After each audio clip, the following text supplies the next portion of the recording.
একটা কথা মনে রেখো, পৃথিবীতে আর যা কিছুই মিথ্যা হোক না কেন, কোনো মানুষের চোখের জল কখনো মিথ্যা হতে পারে না। কখনো কোনো মানুষকে না জেনে ভুল বুঝো না, তাকে বোঝার চেষ্টা করো। হতে পারে তার মিথ্যা বলার পিছনে কোনো ভালো কারণ লুকিয়ে আছে। মানুষটা রোজ আপনাকে অবহেলা করে, পাত্তা দেয় না। আপনি সকালে মেসেজ করলে রাতে রিপ্লে দেয়, তবু আপনি নিয়ম করে চলে যান তার কাছে অবহেলিত হতে। আপনি নিজেও ভালো করে জানেন যে মানুষ আপনাকে পাত্তা দিচ্ছে না, তবুও সে খেয়েছে কিনা, ঘুমিয়েছে কিনা, তার সব আপনার জানা চাই। তারপর একদিন হঠাৎ করেই আপনার আত্মসম্মান বোধে ধাক্কা দিবে। সেই মুহূর্ত থেকে আপনি আর সেই মানুষটার দিকে ফিরেও তাকাবেন না। আর ঠিক ওই সময় মানুষটা বলে উঠবে, তুমি বদলে গেছো।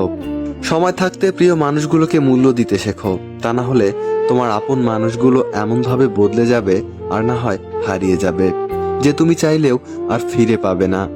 মানুষ যখন কিছু পায় তখন বোঝে না সে কি পেয়েছে, আর যখন হারিয়ে ফেলে তখন বোঝে সে কি পেয়েছিল আর কাকে হারিয়েছে। কাউকে বলে বোঝাতে যেও না তুমি তার জীবনের কতটা গুরুত্বপূর্ণ। যদি সে তোমাকে সত্যি কাছের কেউ ভেবে থাকে, তাহলে তোমার অনুপস্থিতি বুঝিয়ে দিবে তোমার গুরুত্ব। জীবনে কষ্ট পাওয়া খুবই দরকার, কারণ কষ্ট পেলে মানুষ নিজেকে বদলে ফেলতে পারে। আর জীবনে ঠকলে হয়তো বিশ্বাসটুকু হারিয়ে যায়, কিন্তু শেখা যায় অনেক কিছু। প্রতিজ্ঞা করার আগে একটু হলেও ভাবা উচিত। মিথ্যা বলে হাসানোর চেয়ে সত্যি বলে কাঁদানো শ্রেয়। চোখের জলের মতো এত পবিত্র কিছু নেই, এই জলের স্পর্শে মনের সব গ্লানি মালিন্য কেটে যায়। যদি সে আমাকে ছেড়ে খুশি থাকে, তাহলে কষ্ট কিসের? আর তার খুশি দেখে যদি আমি নিজে খুশি হতে নাহি পারলাম, তাহলে ভালোবাসা কিসের?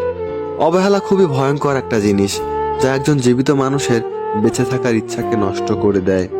জীবনে যতই আঘাত পাবে ততই কাছের মানুষ চিনতে পারবে, আর বুঝতে পারবে কে তোমার কতটা আপন। চোখের জল সবার জন্য আসে না, আর যার জন্য আসে সে তার মূল্য বোঝে না। কারো উপর প্রতিশোধ নেওয়ার আনন্দ কয়েকদিন থাকে, কিন্তু কাউকে ভালোবাসার আনন্দ সারাটা জীবন থাকে।